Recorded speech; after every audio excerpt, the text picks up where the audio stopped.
They said the summit was unclimbable, a frozen spire scraping the sky, a place where only gods and winds dared to tread. They said the summit was unclimbable, a frozen spire scraping the sky, a place where only gods and winds dared to tread. We were there to prove them wrong. I'm Dr. Aris Thorne, a glaciologist, part of a team of 6. Our mission, to core the oldest ice on Earth, a frozen library holding secrets of our planet's past. We had no idea we were about to find a secret that didn't belong to our world at all. For weeks, we battled relentless blizzards and thinning air. The mountain tested us, pushed us to our limits. Then, one day, the sun broke through, and the world became a blinding expanse of white and blue. That's when Lena, our lead climber, spotted it, a glimmer deep within the ice wall.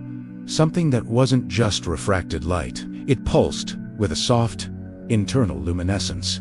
We abandoned our coring drills and switched to delicate thermal lances, melting the ice layer. Hours turned into a day. Then, too, what we unveiled wasn't rock or trapped gas. It was a crystal, the size of a small car, impossibly clear. And inside was a creature. It was coiled like a serpent, its body a tapestry of translucent scales that shimmered with the colors of the aurora borealis. 2 great wings, like spun glass, were folded against its sides. Its head rested on its coils, eyes closed, a slender snout adorned with delicate, crystalline horns. It was a dragon frozen in time, a myth made real, encased in a tomb of ancient ice. We were stunned into silence. Our radios, which had been crackling with updates to base camp, went quiet. How do you report something like this? We'd come for ice cores and found a fairy tale. Lena, a geologist with a poet's soul, was the first to speak. She whispered, "It's a snow dragon." The name stuck. As we studied it, we found more. The entire glacier was a graveyard, or perhaps a nursery. Dozens of similar crystals were embedded deep within the ice, each holding a dragon, some small, some colossal. They were a lost species, an entire ecosystem frozen and forgotten. Our scientific mission immediately shifted. This was a discovery that would rewrite biology, mythology, everything. But as we worked, a strange phenomenon occurred. The crystal holding the smallest dragon, one no bigger than a house cat, began to develop microfractures. It wasn't our equipment. The ambient temperature around it was rising, slowly, inexplicably. Lena felt a strange connection to this little one. She'd spend hours just watching it, sketching it in her notebook. She swore she could feel a presence, a faint hum of life, reaching out from the ice. We dismissed it as altitude-induced antsy. We were wrong. One night, a crack echoed across the silent ice field, sharp as a rifle shot. We rushed out of our tents. The small crystal had split open, and nestled in the snow, shivering and blinking in the harsh floodlights, was a baby snow dragon. Its scales were like mother of pearl, its eyes the color of a deep glacial lake. It let out a soft, chirping sound, a melody that vibrated in our chests.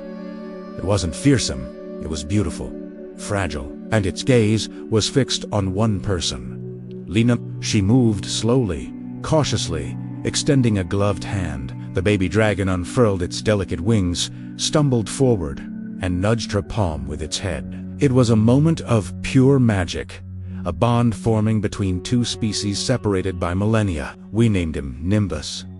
Nimbus became our shadow. He was playful, curious, and incredibly intelligent. He learned to mimic our whistles and developed a particular fondness for the freeze-dried salmon packets. His bond with Lena deepened. He'd sleep curled at her feet, and she'd talk to him for hours, convinced he understood every word. But our discovery came with a terrible price. News of the dragons, leaked by a panicked transmission, had set the world on fire. But a bigger problem was already unfolding. Our instruments were showing an unprecedented, alarming trend. Global temperatures were spiking, not by fractions of a degree, but by whole numbers, week after week. The thaw was accelerating at a rate no climate model had ever predicted. Back on the mountain, the consequences were immediate. The glacier groaned and wept around us. Huge crevasses opened up overnight, and one by one, other crystals began to crack. The dragons were waking up. At first, it was a magnificent spectacle. Dragons of all sizes, shimmering in the sunlight, taking to the skies in a silent, majestic flight. They were a flock of living jewels against the stark white canvas of the mountains. They followed the first, the largest, a magnificent alpha whose scales were the color of midnight sky, dusted with diamond-like frost. We called him Bo, but not all the dragons shared Nimbus's gentle nature. Some of the larger ones were territorial, aggressive. They saw us as intruders, a threat. We had several close calls, saved only by Nimbus, who would fly between us and the larger dragons, chirping and posturing, a tiny guardian against his own colossal kin. Lena believed they weren't inherently evil, just scared and disoriented. They had woken up to a different world, a warmer, louder world. Their home was melting beneath their feet. The situation below, in the rest of the world, was spiraling into chaos.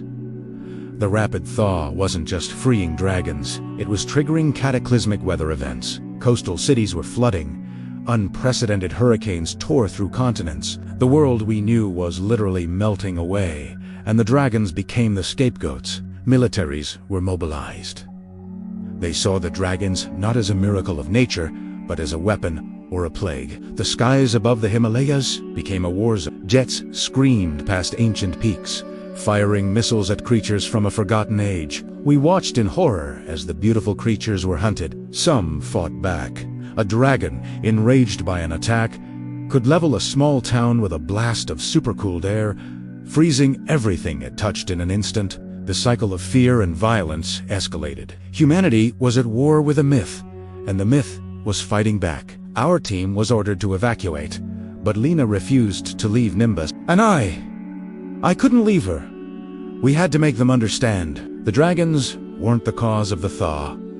They were its first victims. They were a warning, a final, desperate message from the planet itself. With our communications to the outside world severed, Lena, Nip, and I were trapped between a melting glacier and a world at war with its own fantasies. We are now trying to find Boreas, the great Alpha. Lena is convinced that if she can communicate with him, if she can show him that not all humans mean them harm, we might be able to broker a peace. Nimbus is our guide, our key. He senses his kin, leading us through treacherous, shifting icefalls toward a gathering point deep in the heart of the range. But time is running out. The ice is groaning its last song, and the skies are full of fire. We don't know if we're flying towards a sanctuary or an apocalypse. We brought a fairy tale back to life, and it might just be the last story humanity ever tells.